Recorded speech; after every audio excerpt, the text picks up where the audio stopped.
Assalamualaikum warahmatullahi wabarakatuh. Bertemu lagi dengan saya di channel YouTube Kanda Data.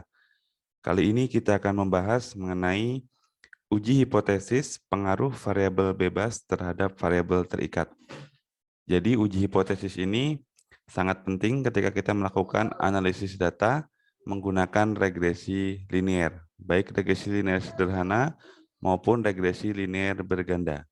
Baik, bagi teman-teman yang belum langganan channel ini, silakan teman-teman bisa subscribe dan nyalakan loncengnya agar tidak tertinggal update video terbaru dari Kanda Data.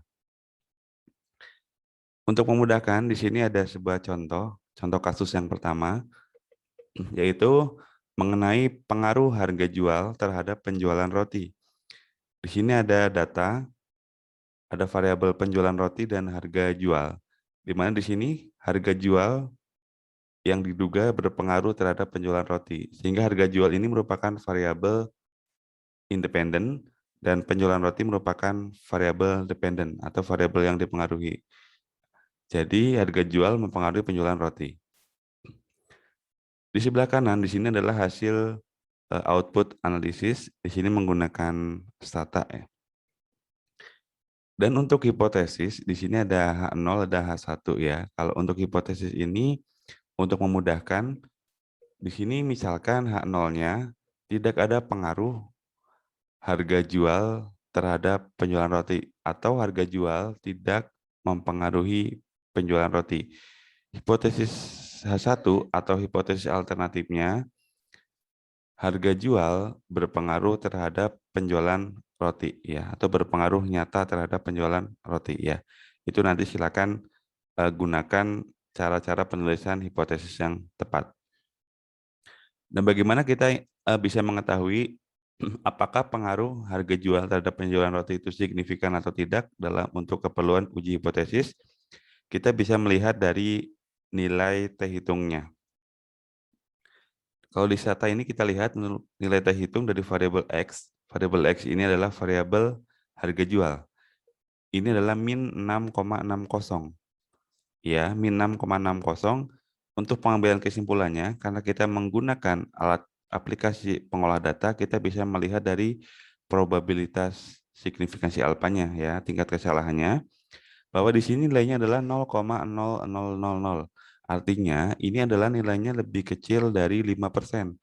Sehingga karena p-value lebih kecil dari 5%, atau ini bahkan lebih kecil dari 1%, artinya bahwa harga jual berpengaruh nyata terhadap penjualan roti, sehingga H0 ditolak. Karena H0 ditolak, maka H1-nya diterima. Jadi ada pengaruh harga jual terhadap penjualan roti. Ya, ini cara pengambilan hipotesisnya. Langkah lainnya, kita bisa melihat dari nilai T hitung dibandingkan dengan nilai T tabel.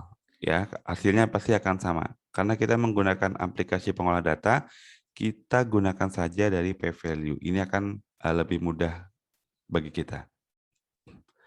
Ini adalah untuk regresi linear sederhana. Baik, kita lanjutkan, kita ambil contoh untuk regresi linear berganda.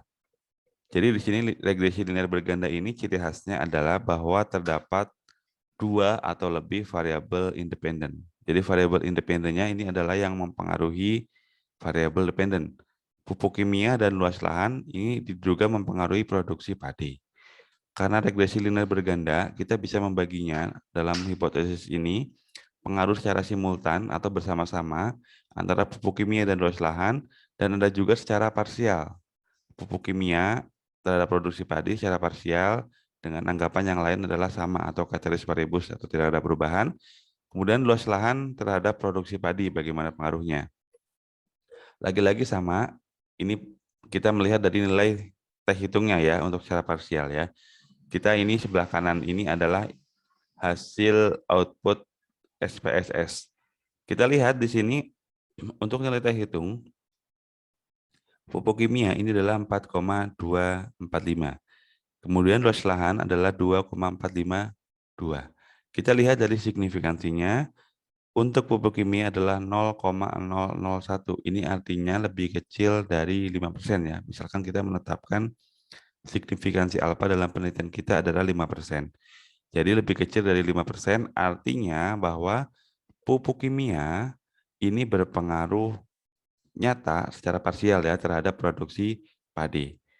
Kemudian kita lihat untuk luas lahan, di sini dengan nilai T hitung 2,452, signifikansinya adalah 0,030. Ini juga lebih kecil dari 5%. Artinya, luas lahan secara parsial berpengaruh nyata terhadap produksi padi. Ya, kita lihat dari nilai F hitungnya juga ini secara serempak atau modelnya bagus ya. 0,000 dan R square-nya juga cukup tinggi 0,926. Jadi kita bisa melihat dari sini ya. Jadi kita patokannya kalau dalam uji hipotesis ini kita patokannya terima atau tolak H0. Kalau terima H0 berarti tidak signifikan pengaruhnya. Kalau tolak H0 ini artinya terima H1 atau H alternatif sehingga ada pengaruh nyata dari variabel independen terhadap variabel dependen. Ya demikian tutorial kali ini, semoga bermanfaat. Terus dukung channel ini dengan cara like, subscribe, dan share. Sampai jumpa di video berikutnya. Salam sehat selalu. Assalamualaikum warahmatullahi wabarakatuh.